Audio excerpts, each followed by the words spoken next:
Costas. As we reported last night, the NBC sportscaster has created a storm of confusion. Last Sunday night, during a national football game, he delivered a commentary at halftime condemning what he calls the gun culture in America. Now, some folks got angry because they felt Costas was attacking the Second Amendment. Mr. Costas denies that, and he joins us now. Hi, Bill. So first up, how do you feel about the right to bear arms? Obviously, Americans have a right to bear arms. I'm not looking to repeal the Second Amendment. I haven't immersed myself in the issue throughout my life. I'm aware of it, as many Americans are. I didn't call for any specific prohibition on guns, never used the words gun control. I quoted from a column by Jason Whitlock, who was in Kansas City for a long time, now is on the Fox Sports website, in which he mentioned, I think credibly, a gun culture in this country. Now, it plays itself out in many ways, but it's a mentality about and toward guns that almost always leads to tragedy rather than safety. All right, and we'll get to that in a moment, but I think I want to clear this gun control thing up, because that's why I got in trouble, because some people felt, and it's a very emotional issue, and I'm sure you know that. And the second thing you said is Mr. Whitlock is really, really far out there.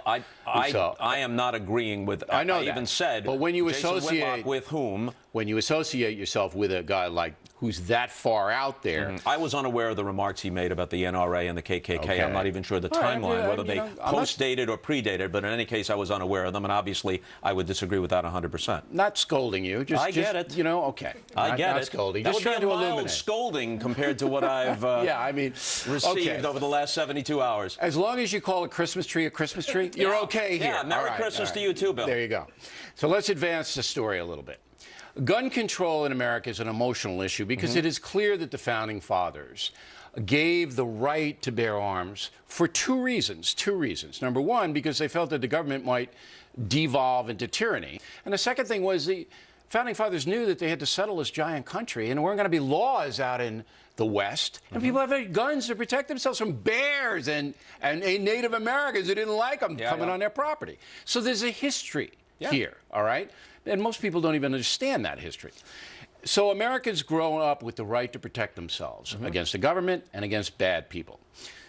Then you enter into the modern age where you have a debate about, well, what's the government's responsibility here, because these are lethal weapons? And that's where you come in, all right? So you're saying that you want a more stringent program by the authorities to make it harder to get guns. You are saying I'm saying that. Now, you're not saying that? If you were to ask me, don't want to make it harder to get guns? If you were to ask me, I believe that there should be more comprehensive and effective controls on the sale of guns. So what does that mean? Wait, but that is not where I was coming from. I know, but what does that Sunday mean, night. though? I'm curious. How do you do that? Roughly 40% of the guns purchased in this country do not require a background check for purchase. Okay, so you want a background check, You have right? that. You've talked about stricter penalties, harsher penalties for those criminals. Exactly. There's that. There ought to be training programs for those who purchase guns. I don't see any reason why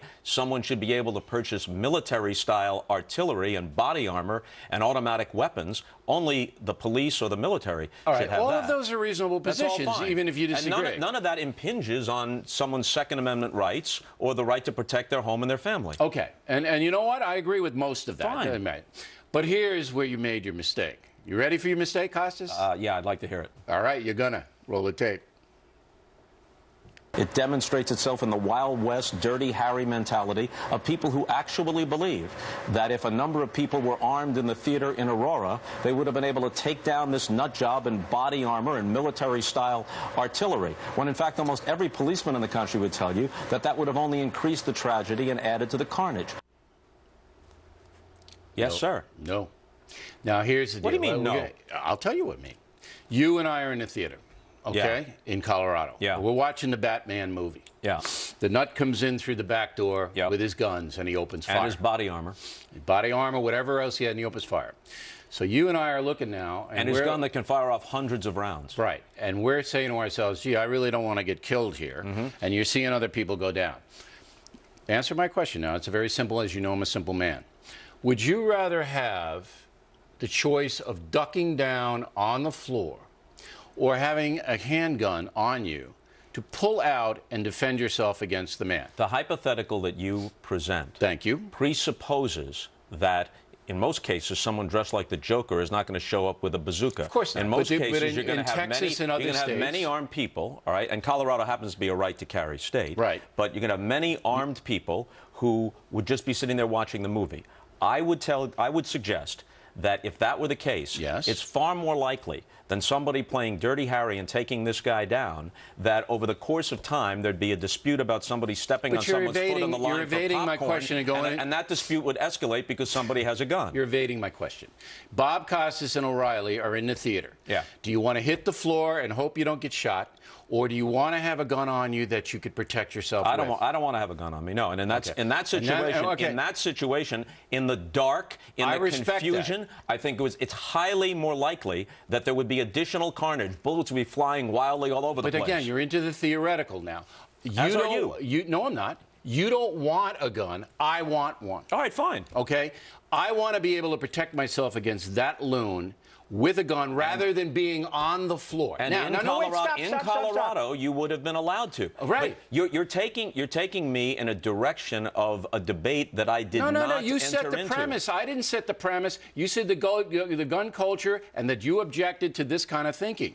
I have this kind of thinking, and millions of people have it. I want to be able to protect myself against that guy.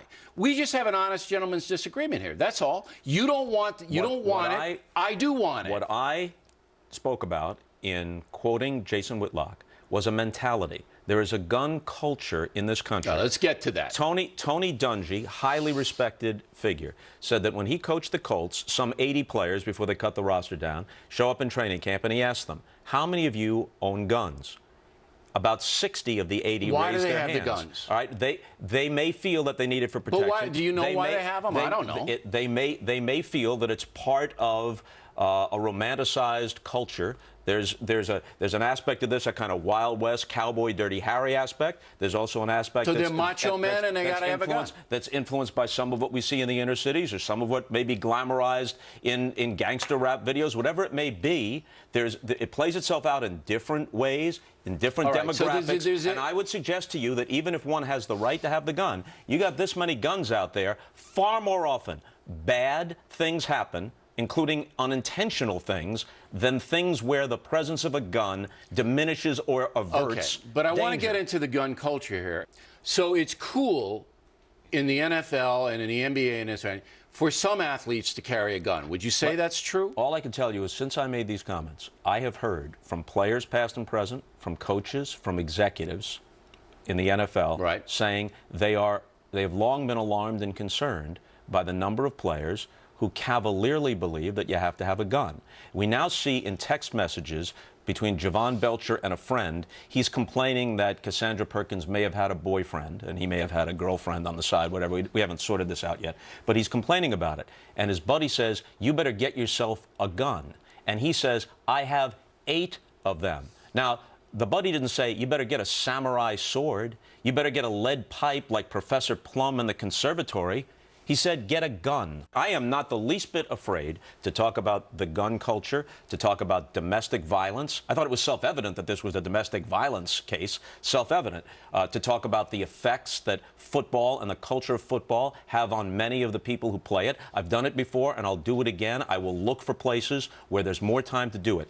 In retrospect, I don't back up on anything I said, but I think it might have been more effective if I said, look, if we're looking for perspective on this, we're going to have a serious discussion within sports, an ongoing discussion, not 5 minutes of faux tears about it, but a serious discussion about domestic violence, about the culture of the game itself, about the easy access to guns, about steroids, drugs, and alcohol, and in the future, we will soon do that. I think that would have been more effective and would have led to less misunderstanding of where I was coming from. But I was talking about a gun culture. I never used the word Second Amendment, never used the word gun control. And I think you were unfairly tarred there. I cannot think of a single instance involving a professional athlete whereby that athlete having a gun averted or diminished a dangerous situation. But I can give you a long list of tragedies that came about because guys were packing. All right. Thanks for coming in here, Costas. Good to see you, man. Thank you, O'Reilly. All right. Merry Christmas. Anytime you get in trouble, you come right here. We'll get you out of it. I know you have security here. Lots of it. Yeah.